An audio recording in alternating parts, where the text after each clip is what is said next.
நண்பர்களே பாருங்கள், இந்த தூணுக்கு வந்து பார்த்தீங்கன்னா லைட் பிங்க் அடிச்சுட்டு அதுக்கு அடுத்து பார்த்தோன்னா டார்க் ரெட் அடிச்சிருக்கு பாருங்கள். எந்த அளவுக்கு செம்மையாக இருக்குது பாருங்கள்.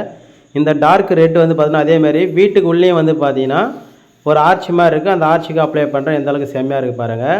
அதாவது பார்த்தோன்னா நான் அடிக்கிற பெயிண்ட் வந்து பார்த்தீங்கன்னா எக்ஸ்டீரியர் பெயிண்ட்டு, வீட்டுக்கு வெளியில் அடிக்கிற பெயிண்ட்டு, வீட்டுக்கு வெளியிலையும் யூஸ் பண்ணுறேன். உள்ளே வந்து தாராளமாக அடிக்கலாம், ஒன்றும் தப்பு கிடையாது. பார்க்க எந்த அளவுக்கு செம்மையாக இருக்குன்னு சொல்லிட்டு அதேமாதிரி இந்த டார்க் ரெட் வந்து பார்த்தோன்னா பில்டிங்கோட வெளிவேஷனில் பார்டரும் கட்ட போகிறேன். இன்னும் சில இடத்துலையும் அடித்து காட்டுறேன். உங்களுக்கு எந்த அளவுக்கு செம்மையாக இருக்குது பாருங்கள். இது என்ன பெயிண்ட்டு, என்ன பிராண்டு, இந்த பெயிண்டோட நம்பர் சொல்லிட்டு உங்களுக்கு லாஸ்ட்டில் உங்களுக்கு காட்டுறேன். இந்த ரெட் கலர் வந்து பார்த்தீங்கன்னா வீட்டோடைய வெளிவேஷனில் டாப்பில் பார்டர் காட்டுறேன். அதுக்கு அடுத்து வந்து பார்த்தீங்கன்னா வீட்டோட வெளிவேஷன்லேயே வந்து பார்த்தீங்கன்னா இந்த பாக்ஸாக இருக்கு பாருங்கள், அங்கேயே அடிச்சிருக்கேன். நல்லா இருக்கா பாருங்கள். நல்லா இருந்தால் நீங்கள் வந்து யூஸ் பண்ணி பாருங்கள். இது என்ன பெயிண்ட் வந்து பார்த்தீங்கன்னா நிரோலக்கில் எக்ஸலில் ஆன்டிஃபில். அதாவது பார்த்தீங்கன்னா இந்த பெயிண்டோட கலர் வந்து பார்த்தீங்கன்னா IEX9. அதுதான் இந்த கலருடைய நம்பர்.